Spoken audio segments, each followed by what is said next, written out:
ಶತಾನಂದರು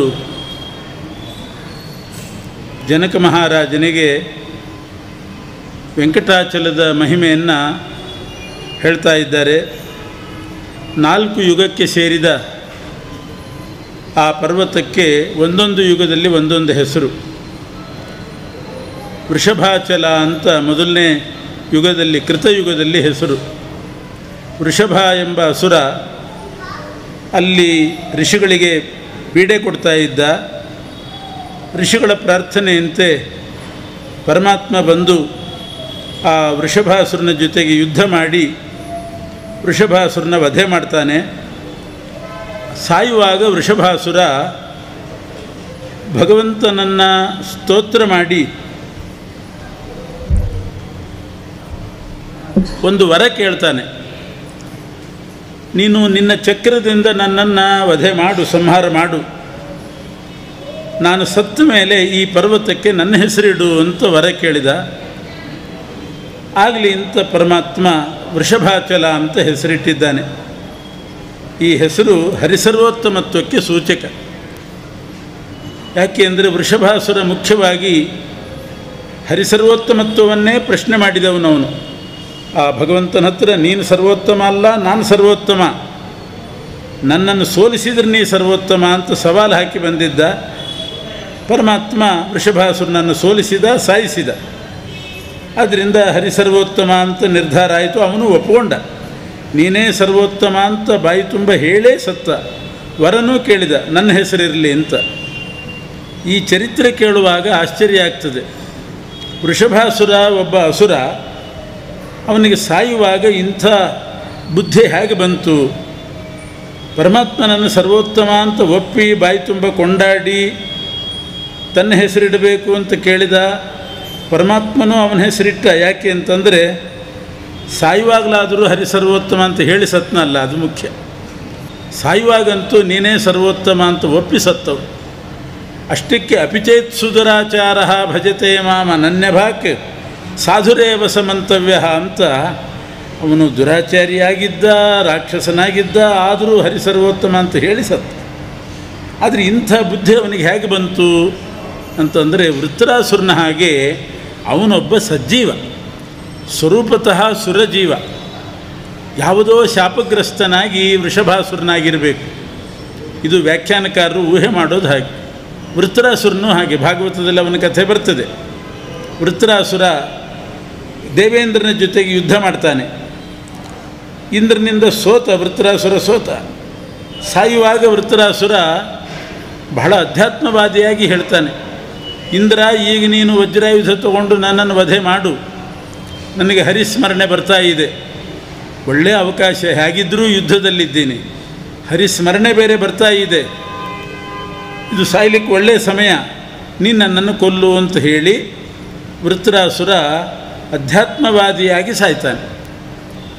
ಅದನ್ನೇ ಶುಕಾಚಾರ್ಯರ ಹತ್ರ ಪರೀಕ್ಷಿತ ರಾಜ ಪ್ರಶ್ನೆ ಮಾಡ್ತಾನೆ, ವೃತ್ರಾಸುರನಿಗೆ ಇಂಥ ಬುದ್ಧಿ ಹೇಗೆ ಬಂತು ಅಂದರೆ, ಅವನು ಮೂಲತಃ ಚಿತ್ರಕೇತು ಅನ್ನುವಂಥ ಗಂಧರ್ವ. ಪಾರ್ವತಿ ಶಾಪದಿಂದ ವೃತ್ರಾಸುರನಾಗಿದ್ದ ಅವನು. ಆ ಶಾಪದ ಅವಧಿ ಮುಗಿತು, ಕರ್ಮ ಪರಿಪಾಕ ಆಯಿತು. ಆಮೇಲೆ ಅವನು ವೃತ್ರಾಸುರ ಅಧ್ಯಾತ್ಮವಾದಿಯಾದ ಅಂತ. ಅದೇ ಅರ್ಥ, ಅದೇ ನಿರ್ಣಯವನ್ನು ಇಲ್ಲಿಯೂ ಇಟ್ಕೋಬೇಕು.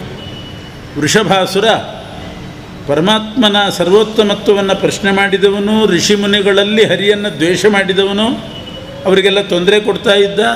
ಆದರೆ ಸಾಯುವಾಗ ಮಾತ್ರ ಅವನನ್ನು ಸರ್ವೋತ್ತಮ ಅಂತ ಒಪ್ಪಿ ಕೊಂಡಾಡಿ ಸಾಯ್ತಾನೆ. ಅವನೊಬ್ಬ ಸುರಜೀವನೇ ಸರಿ, ಶಾಪಗ್ರಸ್ತನಾಗಿ ವೃಷಭಾಸುರನಾಗಿದ್ದ. ಆದ್ದರಿಂದ ಅವನ ಹೆಸರಿಟ್ಟಿದ್ದಾನೆ ಪರಮಾತ್ಮ ಅಂತ ಇಟ್ಕೋಬೇಕು. ಎರಡನೇದ್ದಂತೂ ಅಂಜನಾಚಲ ಅಂತ ಹೆಸರು. ತ್ರೇತಾಯುಗದಲ್ಲಿ ಅಂಜನಾದೇವಿ ಸಂತತಿಯನ್ನು ಪಡೆದದ್ದೇ ಆ ಬೆಟ್ಟದಲ್ಲಿ. ಅಲ್ಲಿ ತಪಸ್ಸು ಮಾಡಿ ವ್ರತ ಮಾಡಿ ಅಂಜನಾದೇವಿಗೆ ಸಂತಾನ ಆಯಿತು. ಬರೇ ಸಂತಾನ ಅಲ್ಲ, ಹನುಮಂತನಂಥ ಶ್ರೇಷ್ಠ ಮಗ ಹುಟ್ಟಿದ್ದಾನೆ. ಆದ್ದರಿಂದ ಅಂಜನಾಚಲ ಅಂತ ಹೆಸರು. ದ್ವಾಪರದಲ್ಲಿ ಶೇಷಾಚಲ.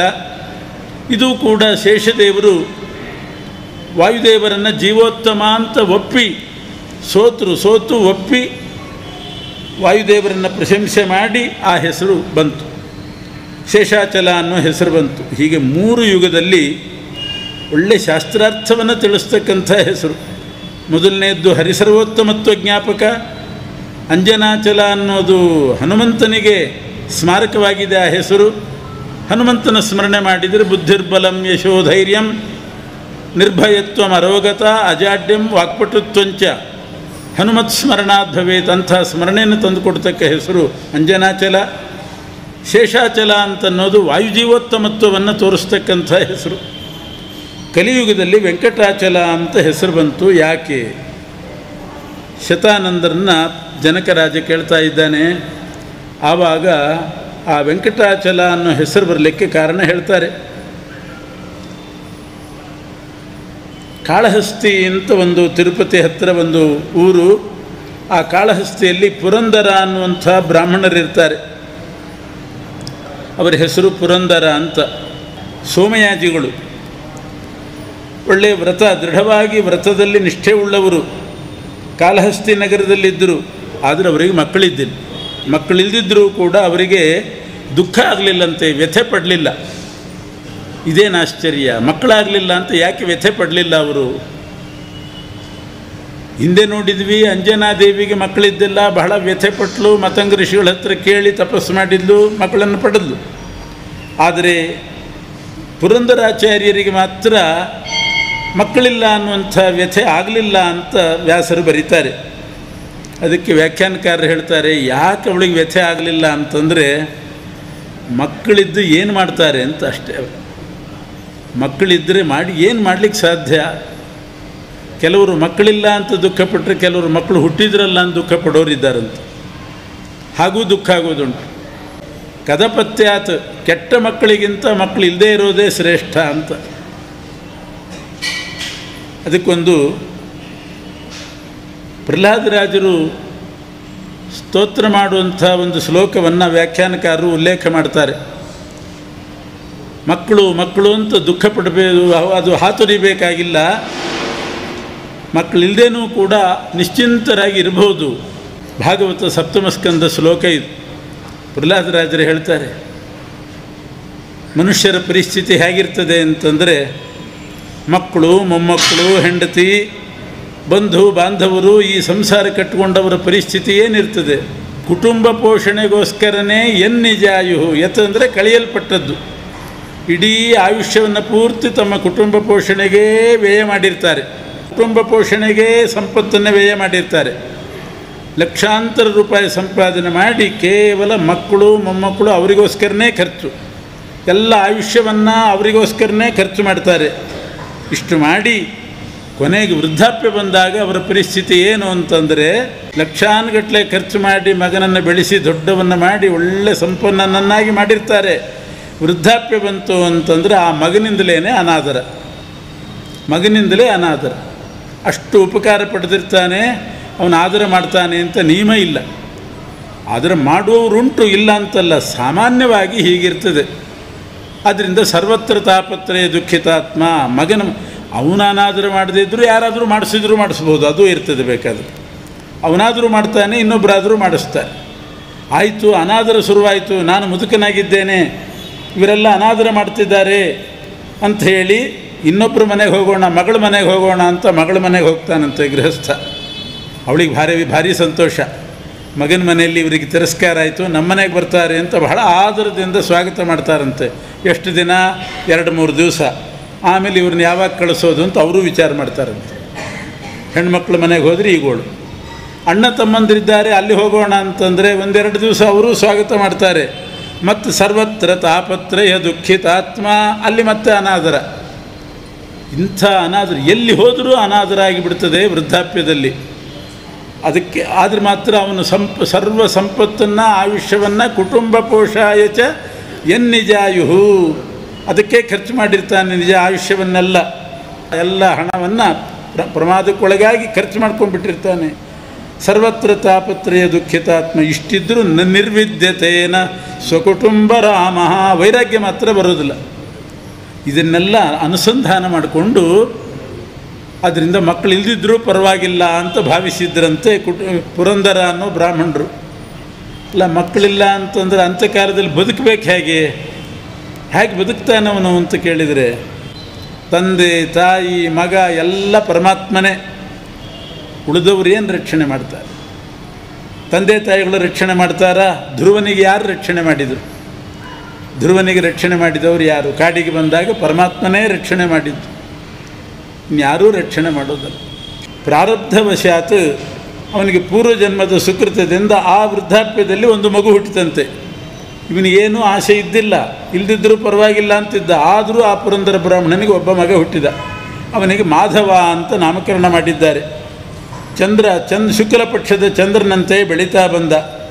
ಸಮಯಕ್ಕೆ ಸರಿಯಾಗಿ ಉಪನಯನ ಆಯಿತು. ವೇದಾಂಗ ತತ್ವಜ್ಞ, ವೇದಾಂಗಗಳ ಅಧ್ಯಯನ ಆಯಿತು. ಸರ್ವವಿದ್ಯಾ ವಿಶಾರದನಾದ ಆ ಮಾಧವ ಬ್ರಾಹ್ಮಣ ಕಾಲಾಂತರದಲ್ಲಿ ವಿವಾಹ ಕಾಲ ಬಂದಾಗ ಚಂದ್ರಲೇಖ ಅನ್ನುವಂಥ ಒಂದು ಕನ್ಯೆಯನ್ನು ತಂದು ಮದುವೆನೂ ಕೂಡ ಮಾಡಿದ. ಪುರಂದರ ಬ್ರಾಹ್ಮಣ ಮಗನಿಗೆ ಮಾಧವ ಸದಾರನಾದ, ಪತ್ನಿ ಸಮೇತನಾದ, ಗೃಹಸ್ಥ ಧರ್ಮದಂತೆ ಪಂಚಯಜ್ಞ ಪರಾಯಣನಾದ. 5 ಯಜ್ಞಗಳು ಗೃಹಸ್ಥರಿಗೆ ಹೇಳಿದ್ದು. ಬಹಳ ದೊಡ್ಡ ದೊಡ್ಡ ಯಜ್ಞಗಳಿದೆ. ಯಾಗ ಅಂದರೆ ಅಗ್ನಿಹೋತ್ರ, ದರ್ಶಪೂರ್ಣಮಾಸ, ಚಾತುರ್ಮಾಸ್ಯ ಯಾಗ. ಚಾತುರ್ಮಾಸ್ಯ ಯಾಗ ಅಂದರೆ 4 ತಿಂಗಳು ವ್ರತ ಮಾಡೋದಲ್ಲ, ಅದು ಬೇರೆ. ಅದು ಚಾತುರ್ಮಾಸ್ಯ ಅನ್ನೋ ಹೆಸರಿಂದೇ ಒಂದು ಯಾಗ ಇದೆ. ವಷಟ್ಕಾರ ಹೇಳಿ ನಿಂತು ಆಹುತಿ ಕೊಡುವಂಥ ಯಾಗ ಅದು. ಹೋಮ ಅಂತ ಕೂತ್ಕೊಂಡು ಆಹುತಿ ಕೊಡೋದು ಒಂದಿದೆ, ಅದು ಹೋಮ ಅಂತಾರೆ ಅದಕ್ಕೆ. ಹೀಗೆ ಅಗ್ನಿಹೋತ್ರ, ದರ್ಶಪೂರ್ಣಮಾಸ, ಚಾತುರ್ಮಾಸ್ಯ, ಪಶುಯಾಗ, ಸೋಮಯಾಗ ಅಂತ ಪಂಚಯಜ್ಞಗಳನ್ನು ಮಾಡಿಕೊಂಡಿದ್ದ. ಇನ್ನೊಂದು ಪಂಚಯಜ್ಞ ಇದೆ, ಪಾಠ. ಪ್ರತಿನಿತ್ಯ ಪಾಠ ಹೇಳೋದು. ಒಂದಲ್ಲ ಒಂದು ಗ್ರಂಥದ್ದು ಒಂದು ವಾಕ್ಯನಾದರೂ ಪಾಠ ಹೇಳಬೇಕು. ಪಾಠ ಇಲ್ಲದ ದಿವಸ ಇರಕೂಡ್ದು ಅಂತ ಹಿಂದಿನವರು ವ್ರತ ಇಟ್ಕೊಂಡಿರ್ತಿದ್ರಂತೆ. ಪ್ರತಿನಿತ್ಯ ಪಾಠ ಹೇಳಬೇಕು ಅಂಥ ಅದೊಂದು ಯಜ್ಞ, ಪಾಠಯಜ್ಞ. ಹೋಮಯಜ್ಞ, ವೈಶ್ವದೇವ ಇತ್ಯಾದಿಗಳು ನಡೀಬೇಕು. ಅತಿಥಿಗಳ ಪೂಜೆ, ತರ್ಪಣ, ಪಿತೃತರ್ಪಣ, ಬಲಿಹರಣ, ಇದು 5 ಯಜ್ಞ. ಇಂಥ ಪಂಚಯಜ್ಞ ಪರಾಯಣನಾಗಿ ಬೆಳೀತಾ ಬಂದ.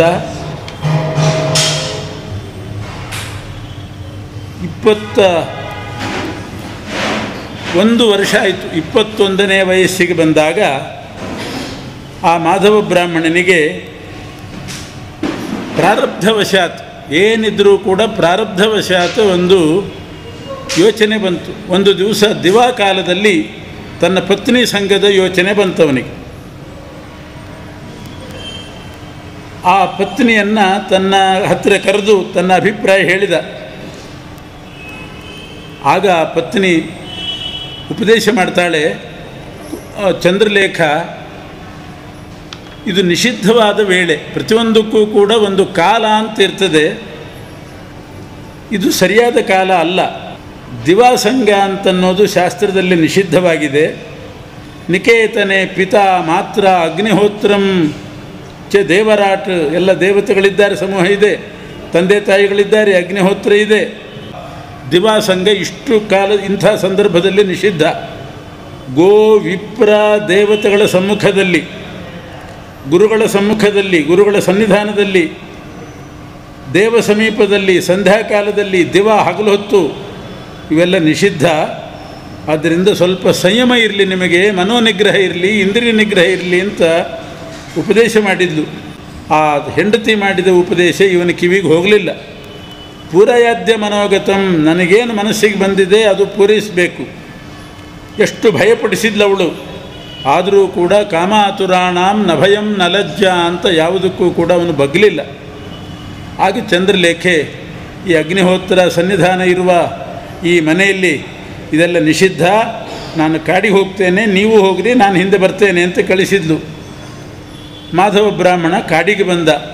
ಏನೋ ಸಮಿದಾಹರಣ, ಸಮಿತಿ ತರ್ತೇನೆ, ದರ್ಭೆ ತರ್ತೇನೆ ಅಂತ ಕಾಡಿಗೆ ಬಂದ. ಹಿಂದಿನಿಂದ ನೀರು ತರ್ತೇನೆ ಅಂತ ಹೇಳಿ ಮನೆಯಲ್ಲಿ ಸುಳ್ಳು ಹೇಳಿ ಇವಳು ಬಂದಳು ಚಂದ್ರಲೇಖೆ. ಮುಂದೆ ಹೋಗುವಾಗ ಆ ಮಾಧವ ಬ್ರಾಹ್ಮಣ ನೋಡ್ತಾನೆ, ಅಲ್ಲಿ ಒಬ್ಬ ಚಂಡಾಲ ಕನ್ಯಕೆ, ಬಹಳ ಸುಂದರಿಯಾಗಿರ್ತಕ್ಕಂಥ ಚಂಡಾಲ ಕನ್ಯೆಯನ್ನು ನೋಡಿದ. ಒಂದು ಮರದ ಬುಡದಲ್ಲಿದ್ಲು. ವಿಚಿತ್ರ ರೂಪ ಲಾವಣ್ಯಾಂ ಪೂರ್ಣಚಂದ್ರ ನಿಭಾನನಾಂ, ಸೌಂದರ್ಯ ಭರಿತಳಾದ ಅವಳನ್ನು ನೋಡಿ ಇವನಿಗೆ ಮನಸ್ಸಿನಲ್ಲಿ ಇನ್ನಷ್ಟು ಕ್ಷೋಭೆ ಉಂಟಾಯಿತು. ಆ ಮನಸ್ಸಿನ ಕ್ಷೋಭೆಯಿಂದ ಚಂದ್ರಲೇಖೆ ಹತ್ರ ಬಂದು ಸುಳ್ಳು ಹೇಳಿದ. ನೀನೇನು ಉಪದೇಶ ಮಾಡಿದಿ ಅದೆಲ್ಲ ಈಗ ನನಗೆ ಯೋಚನೆ ಮಾಡಿ ಮನಸ್ಸಿಗೆ ಬಂತು, ಅದರಿಂದ ನೀನು ಮನೆಗೆ ಹೋಗು, ನಾನು ಬರ್ತೇನೆ ನಿನ್ನ ಹಿಂದೆ ಅಂತ ಕಳಿಸಿದ. ಆ ಚಂಡಾಲ ಕನ್ಯಕೆ ಹತ್ರ ಹೋಗ್ತಾ ಇದ್ದಾನೆ. ಅವಳಿಗೆ ಅನುಮಾನ ಬಂತು, ಈ ಬ್ರಾಹ್ಮಣ ನೋಡಿದರೆ ಒಳ್ಳೆ ವರ್ಚಸ್ವಿಯಾಗಿದ್ದಾನೆ, ಅಗ್ನಿಯಂತೆ ಇದ್ದಾನೆ, ಇವನ್ಯಾಕೆ ಹೀಗೆ ಬರ್ತಿದ್ದಾನೆ ಅಂತ ಅವಳು ಹಿಂದೆ ಸರಿದು ಇವನು ಮುಂದೆ ಹೋಗ್ತಾ ಇದ್ದಾನೆ. ಕೇಳಿದ್ದು ಏನಿದು ಅಂತ. ಆಗ ಹೇಳ್ತಾನೆ, ನಿನ್ನನ್ನು ವಿವಾಹ ಮಾಡಿಕೊಳ್ಬೇಕು ಅಂತ ನನಗೆ ಮನಸ್ಸಾಗಿದೆ, ಅದಕ್ಕೋಸ್ಕರ ಬಂದಿದ್ದೇನೆ ಅಂತ ಹೇಳಿದ. ಅವಳೂ ಕೂಡ ಒಳ್ಳೆ ತಿಳುವಳಿಕೆಯಿಂದ ಬುದ್ಧಿವಾದ ಹೇಳ್ತಾಳೆ. ಹೆಂಡತಿನೂ ಹೇಳಿದ್ಲು. ಆ ಚಂಡಾಲ ಕನ್ಯಕೆ ಕುಂತಲೆ ಅಂತ ಅವಳ ಹೆಸರು. ಹತ್ತಿರ ಬರಬೇಡಿ, ಮಾ ಆಯಾಹಿ, ನನ್ನ ಹತ್ರ ಬರಬೇಡಿ, ನನ್ನನ್ನು ವಿವಾಹ ಮಾಡಿಕೊಳ್ಳೋದು ತಪ್ಪು, ನೀವು ಎಂಥ ಕುಲದವರು, ನಾನು ದುಷ್ಕುಲದಲ್ಲಿ ಹುಟ್ಟಿದಂಥವಳು, ಪರಸ್ಪರ ಸಮಾಗಮ ಸರಿಯಲ್ಲ ಈ ದೇಹಕ್ಕೆ, ನಿಮ್ಮ ದೇಹಕ್ಕೆ ನನ್ನ ದೇಹಕ್ಕೆ, ನನ್ನ ಪರಿಸ್ಥಿತಿ ಏನು, ನನ್ನ ದುರವಸ್ಥೆ ಏನು ಅಂತನ್ನೋದನ್ನು ನಿಮಗೆ ತಿಳಿಸ್ತೀನಿ, ನೀವು ಎಂಥ ಪವಿತ್ರವಾದ ದೇಹ ಪಡೆದವರು. ಅದರ ಕಲ್ಪನೆ ಕೊಡ್ತಾಳೆ. ಇವನಿಗೆಲ್ಲ ಮರ್ತೋಗಿದೆ ಆ ಕಾಮಾವೇಶದಲ್ಲಿ. ಅವಳು ಹೇಳಿದ್ಲು, ನೀವು ನಿಮ್ಮ ತಾಯಿಯ ಗರ್ಭ ಪ್ರವೇಶ ಮಾಡುವಾಗ ವೇದಮಂತ್ರ ಪುರಸ್ಸರವಾಗಿ ಗರ್ಭಾಧಾನ ಕ್ರಿಯೆ ನಡೆದು ಸಂಸ್ಕಾರ ನಡೆದು ಅದರಿಂದ ಗರ್ಭ ಪ್ರವೇಶ ಮಾಡಿದವರು. ಅದಕ್ಕಿಂತ ಮುಂಚೆ ನಿಮ್ಮ ತಂದೆ ತಾಯಿಗಳು ಒಳ್ಳೆ ಮುಹೂರ್ತದಲ್ಲಿ ಅಗ್ನಿ ಸಾಕ್ಷಿಯಾಗಿ ವಿವಾಹ ಮಾಡಿಕೊಂಡವರು. ಋತುಕಾಲದ ಸಮಾಗಮದಿಂದ ಗರ್ಭ ಪ್ರವೇಶ ಮಾಡಿದಂಥವರು. ವೇದ ಮಂತ್ರಗಳಿಂದ ಗರ್ಭಾಧಾನ ಸಂಸ್ಕಾರ ನಡೆದಿದೆ. ಆಮೇಲೆ ಸೀಮಂತೋನ್ನಯನ ಅಂತ ಇನ್ನೊಂದು ಕಾರ್ಯ ನಡೀತದೆ. ಸೀಮಂತೋನ್ನಯನ ಅಂತಂದರೆ ಯಾವುದೇ ಹೆಣ್ಣು ಮಗಳು ಮೊದಲನೇ ಸಲ ಗರ್ಭಧಾರಣೆ ಮಾಡಿದಾಗ ಕೆಲವು ರಾಕ್ಷಸಿಯರು ಆ ಗರ್ಭ ತಿನ್ನಲಿಕ್ಕೆ ಅಂತ ಬರ್ತಾರಂತೆ. ಅವರು ಬರೀ ಮಾಂಸ ರಕ್ತ ಸ್ವೀಕಾರ ಮಾಡತಕ್ಕಂಥ ರಾಕ್ಷಸಿಯರು ಆ ಗರ್ಭ ತಿನ್ನಲಿಕ್ಕೆ ಬರ್ತಾರೆ. ಆವಾಗ ಸುಮಾರು 7ನೇ ತಿಂಗಳು ಹೀಗೆಲ್ಲ ಮಾಡೋದುಂಟು. ಸೀಮಂತೋನ್ನಯನ ಅಂತ ಒಂದು ಕಾರ್ಯಕ್ರಮ. ಅಂದರೆ ಲಕ್ಷ್ಮೀದೇವಿಯನ್ನು ವಿಶೇಷವಾಗಿ ಆ ಪತ್ನಿಯಲ್ಲಿ ಆವಾಹನೆ ಮಾಡ್ತಾರೆ. ಲಕ್ಷ್ಮೀದೇವಿಯನ್ನು ಆವಾಹನೆ ಮಾಡಿದಾಗ ರಾಕ್ಷಸಿಯರು ಬಿಟ್ಟು ಹೋಗ್ತಾರಂತೆ ಹೆದರಿ. ಆಮೇಲೆ ಗರ್ಭ ಸುರಕ್ಷಿತವಾಗ್ತದೆ. ಹೀಗೆ ಗರ್ಭರಕ್ಷಣೆ ಮಾಡಲಿಕ್ಕೋಸ್ಕರ ಆ ರಾಕ್ಷಸಿಯರನ್ನು, ಗರ್ಭ ತಿನ್ನುವ ರಾಕ್ಷಸಿಯರನ್ನು ಓಡಿಸಲಿಕ್ಕೆ ಸೀಮಂತೋನ್ನಯನ ಆಗಿದೆ.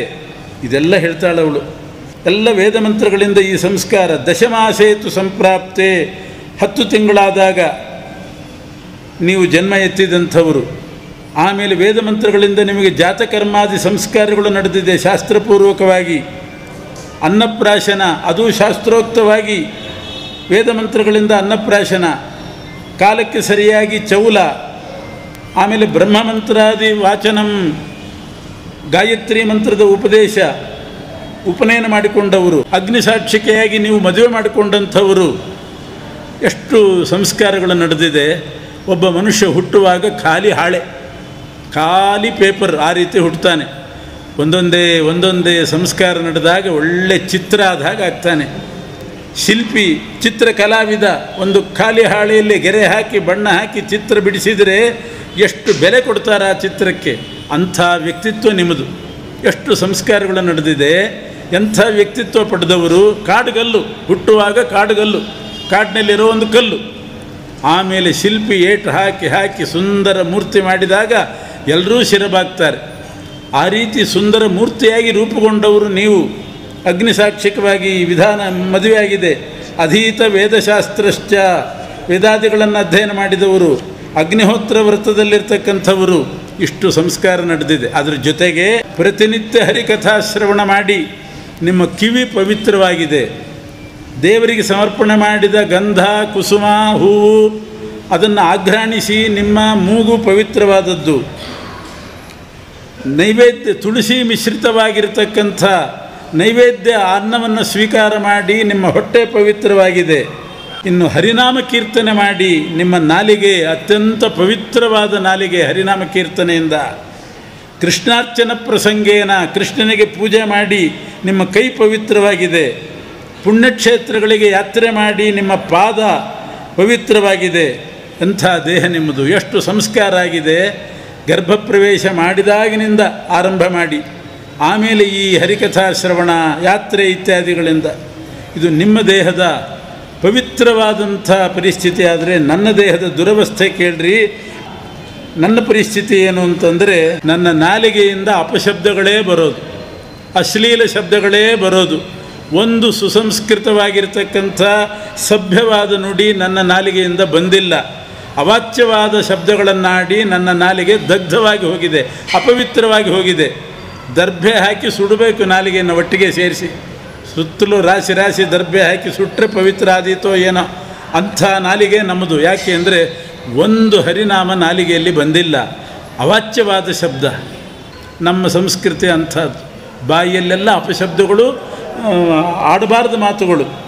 ತುಳಸಿ ಮಿಶ್ರಿತವಾದ ಅನ್ನದಿಂದ ತುಂಬಿದ ಹೊಟ್ಟೆ ನಿಮ್ಮದಾದರೆ, ಸುರ ಮಾಂಸ ಮದ್ಯ ಮಾಂಸಗಳಿಂದ ತುಂಬಿದ ಚರ್ಮದ ಚೀಲ ನನ್ನ ಹೊಟ್ಟೆ ಅಂತಾಳವು. ಚರ್ಮದ ಚೀಲ.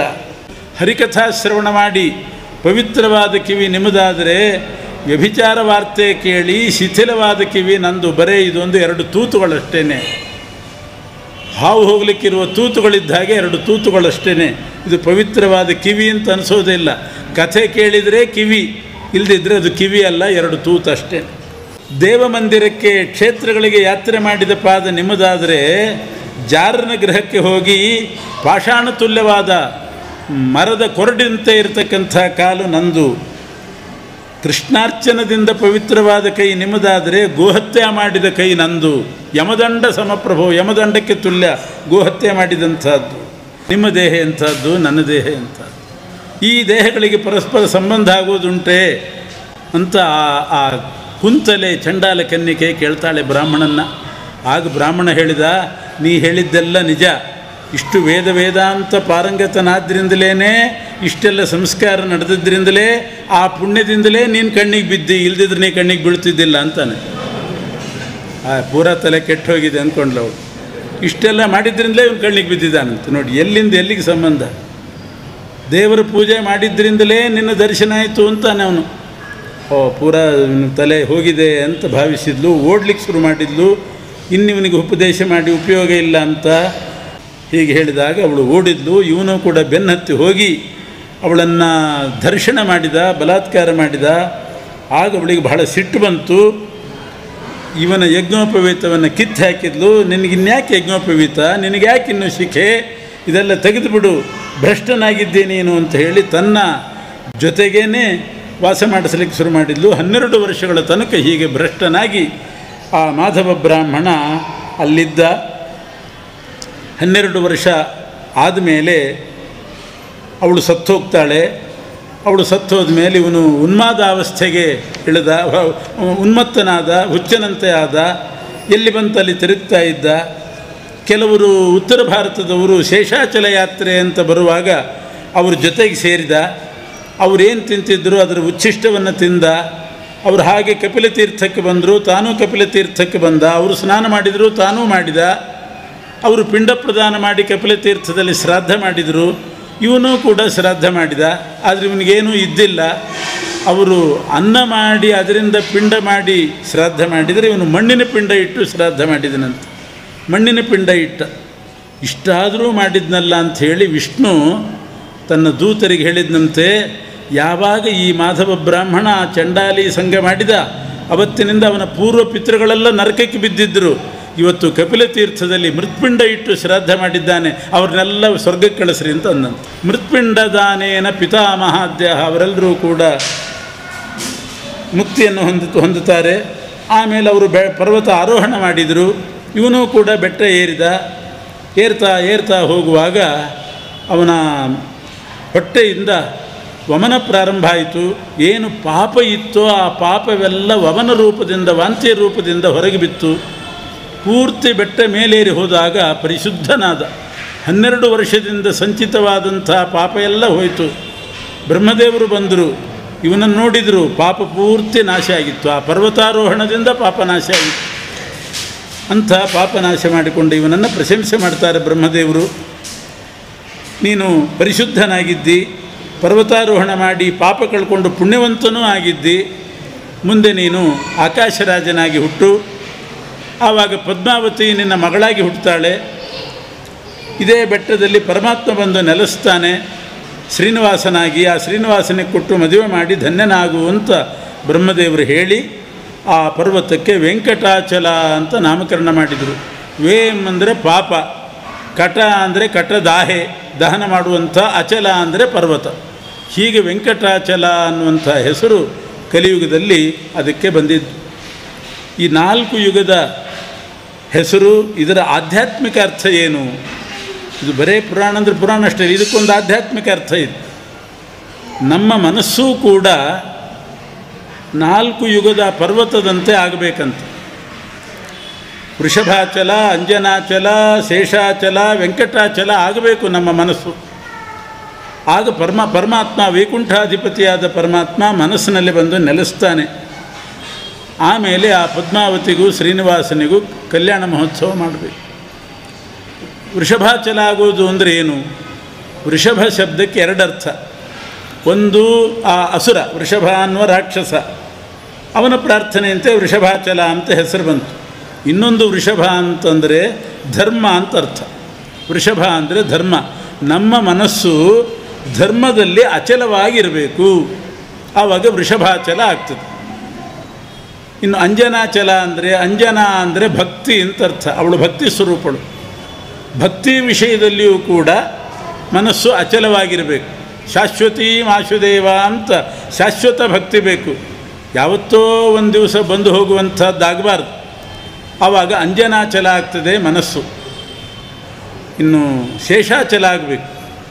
ಶೇಷ ಅಂದರೆ ಶೇಷದೇವರು, ಅವರ ನಿಮಿತ್ತದಿಂದ ಆ ಪರ್ವತ ಬಂತು, ಅದಕ್ಕೆ ಶೇಷಾಚಲ ಅಂತ ಹೆಸರು ಬಂತು. ಆಧ್ಯಾತ್ಮಿಕ ಅರ್ಥದಲ್ಲಿ, ಅಂತರಾರ್ಥದಲ್ಲಿ ಶೇಷ ಅಂದರೆ ಸತ್ಸಿದ್ಧಾಂತ ಅಂತ ಅರ್ಥ. ವೇದಗಳಿಗೆಲ್ಲ ಗರುಡದೇವರ ಅಭಿಮಾನಿ, ಸತ್ಸಿದ್ಧಾಂತಕ್ಕೆ ಶೇಷದೇವರ ಅಭಿಮಾನಿ ಅಂತಿರೋದು.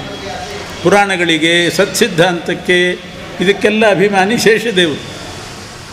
ಆದ್ದರಿಂದ ಸತ್ಸಿದ್ಧಾಂತ, ಹರಿಸರ್ವೋತ್ತಮತ್ವಾದಿ ಸತ್ಸಿದ್ಧಾಂತಗಳಲ್ಲಿ ನಮ್ಮ ಮನಸ್ಸು ಅಚಲವಾಗಿರಬೇಕು. ಸತ್ಸಿದ್ಧಾಂತ ಮಹಾಪಯನ್ ಅಂತಾರೆ. ಎಂದೂ ಅದರಲ್ಲಿ ನಂಬಿಕೆ ಶಿಥಿಲ ಆಗಬಾರ್ದು. ಆವಾಗ ಮನಸ್ಸು ಶೇಷಾಚಲ ಆಗ್ತದೆ. ಸಿದ್ಧಾಂತದಲ್ಲಿ ಅಚಲವಾಗಿರಬೇಕು ನಂಬಿಕೆ. ವೆಂಕಟಾಚಲ ಅಂದರೆ ಪಾಪವನ್ನು ಪರಿತ್ಯಾಗ ಮಾಡುವ ವಿಷಯದಲ್ಲೂ ನಿಶ್ಚಲವಾಗಿರಬೇಕು. ಇನ್ನು ಮೇಲೆ ಪಾಪ ಮಾಡೋದಿಲ್ಲ ಅಂತ ಕೆಲವರು ಪ್ರತಿಜ್ಞೆ ಮಾಡ್ತಾರೆ, ಅಂದ್ಕೋತಾರೆ. ಮುಂದಿನ ಸಲದಿಂದ ಏಕಾದಶಿ ಊಟ ಮಾಡಲ್ಲ ಅಂತ ಪ್ರತಿಜ್ಞೆ ಮಾಡ್ತಾರೆ. ಆ ಹೊತ್ತಿಗೆ ಯಾರಾದರೂ ನೆಂಟರು ಬಂದರೆ ಮುಂದೆ ಶುಕ್ಲಪಕ್ಷಕ್ಕೆ ಹಾಕಿಬಿಡೋಣ ಅಂತ ಶುಕ್ಲಪಕ್ಷಕ್ಕೆ ಹಾಕಿಬಿಡ್ತಾರೆ. ಅದು ಶಿಥಿಲ ಆಯಿತು. ಅದಾಗಬಾರ್ದು. ವೆಂಕಟ ಅಂದರೆ ಪಾಪವನ್ನು ಬಿಡೋದರಲ್ಲಿ ಅಚಲವಾಗಬೇಕು. ಆವಾಗ ವೃಷಭಾಚಲ, ಅಂಜನಾಚಲ, ಶೇಷಾಚಲ, ವೆಂಕಟಾಚಲ ಅಂತಂದರೆ ಧರ್ಮ, ಭಕ್ತಿ, ಸತ್ಸಿದ್ಧಾಂತದ ಜ್ಞಾನ, ಪಾಪಕರ್ಮ ಪರಿತ್ಯಾಗ, ಇದರಲ್ಲಿ ಮನಸ್ಸು ನಿಶ್ಚಲ ಆಗಬೇಕು. ಆವಾಗ ಇದು ವೆಂಕಟಾಚಲ ಆಗ್ತದೆ, 4 ಯುಗದ ಪರ್ವತದಂತೆ ಆಗ್ತದೆ. ಆಗ ವೈಕುಂಠಾಧಿಪತಿ ಪರಮಾತ್ಮ ಬಂದು ಈ ದೇಹದಲ್ಲಿ ಮನಸ್ಸಿನಲ್ಲಿ ನೆಲೆಸ್ತಾನೆ. ಪರಮಾತ್ಮ ಬಂದು ಇಲ್ಲಿ ಸೇರ್ತಾನೆ. ಮುಂದಿನ ಕೆಲಸ ಏನು ಅಂದರೆ, ಆಕಾಶರಾಜ ಪದ್ಮಾವತಿಯನ್ನು ಶ್ರೀನಿವಾಸನಿಗೆ ಕೊಟ್ಟು ಮದುವೆ ಮಾಡಿದ. ನಮ್ಮ ಮನಸ್ಸು ಆ 4 ಯುಗದ ಹೆಸರನ್ನು ಪಡೆದು ಬಿಟ್ಟರೆ ಪರಮಾತ್ಮ ಇಲ್ಲಿ ಬರ್ತಾನೆ. ಆಮೇಲೆ ಶ್ರೀನಿವಾಸನಿಗೆ ಹೃದಯದಲ್ಲಿ ನೆಲೆ ನಿಂತ ಶ್ರೀನಿವಾಸನಿಗೆ ಪದ್ಮಾವತಿಯನ್ನು ಕೊಟ್ಟು ಮದುವೆ ಮಾಡಬೇಕು. ಯಾರು? ಆಕಾಶರಾಜರು. ಇವತ್ತು ಆಕಾಶರಾಜ ಅಂದರೆ ಎಲ್ಲರೂ ಆಕಾಶರಾಜರೇ, ಎಲ್ಲರೂ ಫ್ಲೈಟಲ್ಲಿ ಓಡಾಡೋರೇ ಜಾಸ್ತಿ. ಚಾರ್ಜು ಕಡಿಮೆ ಆಗಿದೆ ಫ್ಲೈಟಿಂದು, ಅಂತೂ ಎಲ್ಲರೂ ಫ್ಲೈಟಲ್ಲಿ ಓಡಾಡ್ತಾರೆ. ಅವರೆಲ್ಲ ಆಕಾಶರಾಜರೇ. ಪ್ರತಿಯೊಬ್ಬರ ಮನೆಯಲ್ಲೂ ಪದ್ಮಾವತಿ ಅಂತೂ ಹುಟ್ಟೇ ಇದ್ದಾಳೆ. ಬೇರೆ ಯಾರಿಲ್ಲದಿದ್ದರೂ ಪದ್ಮಾವತಿ ಅಂತೂ ಇದ್ದೇ ಇದ್ದಾಳೆ. ಆ ಪದ್ಮಾವತಿಯನ್ನು ಆಕಾಶರಾಜರಾದ ಎಲ್ಲರೂ ಕೂಡ ಸಂಪತ್ತನ್ನು, ತಾವು ಗಳಿಸಿದ ಹಣವನ್ನು ದೇವಕಾರ್ಯಕ್ಕೆ ವಿನಿಯೋಗ ಮಾಡಿದರೆ ಇದೇ ಪದ್ಮಾವತಿ ಶ್ರೀನಿವಾಸರ ಕಲ್ಯಾಣ ಮಹೋತ್ಸವ ಅಷ್ಟೇ. ಅದಕ್ಕಿಂತ ಇನ್ನೇನಿಲ್ಲ.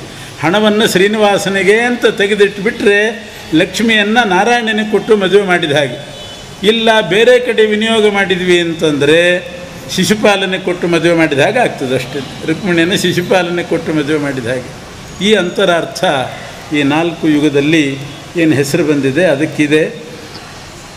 ಯಾಕೆ ಶ್ರೀನಿವಾಸ ಇಲ್ಲಿ ಬಂದು ನೆಲೆಸಿದ ಅಂತನ್ನೋದು ಮತ್ತೊಂದು ಪ್ರಶ್ನೆ. ಇದರಲ್ಲಿ ಇನ್ನೊಂದು ವಿಚಾರ ಇದೆ. ಯಾರ ಮಾಧವ ಬ್ರಾಹ್ಮಣ? ಅಷ್ಟು ವೇದಾಂಗ ಓದಿದವನು, ಎಲ್ಲ ಅಧ್ಯಯನ ಮಾಡಿದಂಥವನು, ಅವನಿಗೆ ಈ ಭಾಗ್ಯ ಹೇಗೆ ಬಂತು? ಪದ್ಮಾವತಿ ಮಗಳಾಗಿ ದೊರೆತು, ಶ್ರೀನಿವಾಸ ಅಳಿಯನಾದ, ಇದೆಲ್ಲ ಏನು, ಅವನಿಗೆ ಯಾಕೆ ಪಾಪ ಬಂತು, ಆ ಪಾಪ ಹೋದದ್ದು ಹೇಗೆ ಅಂತಂದರೆ, ಈ ಮಾಧವ ಬ್ರಾಹ್ಮಣ ಹಿಂದಿನ ಜನ್ಮದಲ್ಲಿ ದ್ವಾಪರ ಯುಗದಲ್ಲಿ ಭೀಷ್ಮಕ ರಾಜನಾಗಿದ್ದ. ಭೀಷ್ಮಕ ರಾಜ ಅಂದರೆ ಯಾರು? ಮಿತ್ರನಾಮಕ ಆದಿತ್ಯನ ಅವತಾರ. ಮಿತ್ರ ಅಂತ ದ್ವಾದಶಾದಿತ್ಯರಲ್ಲಿ ಒಬ್ಬ, ಮಿತ್ರನ ಅವತಾರನೇ ಭೀಷ್ಮಕ. ಆದರೆ ಮಧ್ವಾಚಾರ್ಯ ಹೇಳ್ತಾರೆ, ಮಿತ್ರನಾಮಕ ಆದಿತ್ಯ ಭೀಷ್ಮಕ ರಾಜನಾದಾಗ ಅವನಲ್ಲಿ ರಾಹುವಿನ ಆವೇಶ ಇತ್ತು ಅಂತ ಹೇಳ್ತಾರೆ ತಾತ್ಪರ್ಯ ನಿರ್ಣಯದಲ್ಲಿ. ರಾಹುವಿನ ಆವೇಶ ಇತ್ತು, ಆದ್ದರಿಂದಲೇ ಆ ಭೀಷ್ಮಕ ರಾಜ ತಾನು ತನ್ನ ಮಗಳನ್ನು ಕೃಷ್ಣನಿಗೆ ಕೊಟ್ಟು ಮದುವೆ ಮಾಡಲಿಲ್ಲ. ಕೃಷ್ಣ ಕರ್ಕೊಂಡು ಹೋದ ಅಷ್ಟೇ ಹೊರತು ಭೀಷ್ಮಕ ರಾಜ ಏನು ದಾರಿ ಎರೆದು ಕನ್ಯಾದಾನ ಮಾಡಿದ್ದಲ್ಲ. ರುಕ್ಮಿಣಿ ಹರಣ ಇವನು ದಾನ ಮಾಡಿದ್ದಲ್ಲ ಕನ್ಯಾದಾನ. ಯಾಕೆ? ರಾಹುವಿನ ಆವೇಶ ಇತ್ತು. ಅದೇ ಭೀಷ್ಮಕ ರಾಜನೇ ಮಾಧವ ಬ್ರಾಹ್ಮಣನಾಗಿ ಹುಟ್ಟಿದ. ಅದೇ ರಾಹುವಿನ ಆವೇಶ ಇನ್ನೂ ಇದ್ದದ್ದರಿಂದಲೇ ಅವನು ಈ ರೀತಿ ಭ್ರಷ್ಟನಾದ. ಅವನು ಪರ್ವತಾರೋಹಣ ಮಾಡಿದಾಗ ವಾಂತಿ ಆಯಿತು, ಎಲ್ಲ ವಮನ ಆಯಿತು ಅಂತಂದರೆ ರಾಹುವಿನೇ ಕೆಳಗೆ ಬಿದ್ದ. ವಮನ ರೂಪದಿಂದ ರಾಹು ಹೊರಗೆ ಬಂದ. ಅಲ್ಲಿ ಮೇಲೆ ಬಂದಾಗ ಪಾಪ ನಿರ್ಮುಕ್ತನಾಗಿದ್ದ. ಅಂದರೆ ರಾಹುವಿನ ಆವೇಶ ಪೂರ್ತಿ ಹೋಯಿತು. ಆಮೇಲೆ ಅದೇ ರುಕ್ಮಿಣಿ ಪದ್ಮಾವತಿಯಾಗಿ ಬಂದಳು. ಅದೇ ರುಕ್ಮಿಣಿ, ಅದೇ ಕೃಷ್ಣನೇ ಶ್ರೀನಿವಾಸ, ಬೇರೆ ಅಲ್ಲ, ಕೃಷ್ಣನೇ ಶ್ರೀನಿವಾಸ. ಅದೇ ಭೀಷ್ಮಕನೇ ಇವನು ಆಕಾಶರಾಜ. ಅದಕ್ಕೆ ಅವನನ್ನು ಹೇಳುವಾಗ ವ್ಯಾಸರು ಹೇಳ್ತಾರೆ, ಆ ಮಾಧವ ಬ್ರಾಹ್ಮಣ ಹೇಗೆ ಬೆಳೆದ ಅಂದರೆ ದ್ವಿತೀಯ ಇವ ಭಾಸ್ಕರ, ಸೂರ್ಯನಂತೆ ಇದ್ದ ಅಂತ ಸೂಚನೆ ಕೊಡ್ತಾರೆ. ಅವನು ಮಿತ್ರನಾಮಕ ಸೂರ್ಯನ ಅವತಾರ ಅಂತ. ಬ್ರಹ್ಮಾಂಡ ಪುರಾಣದಲ್ಲಿಯೂ ಕೂಡ ದಿವಾಕರ್ನಂತೆ ಇದ್ದ ಅಂತ ಸೂಚನೆ ಕೊಡ್ತಾ ಇದ್ದಾರೆ. ಹಾಗಾಗಿ ಆ ಭೀಷ್ಮಕ ರಾಜನೇ ಇನ್ನೊಂದು ಅವಕಾಶವನ್ನು ಪಡ್ಕೊಂಡು ಆಕಾಶರಾಜನಾಗಿ ಹುಟ್ಟಿ ಪದ್ಮಾವತಿಯನ್ನು ಕೊಟ್ಟು ಮದುವೆ ಮಾಡ್ತಾನೆ.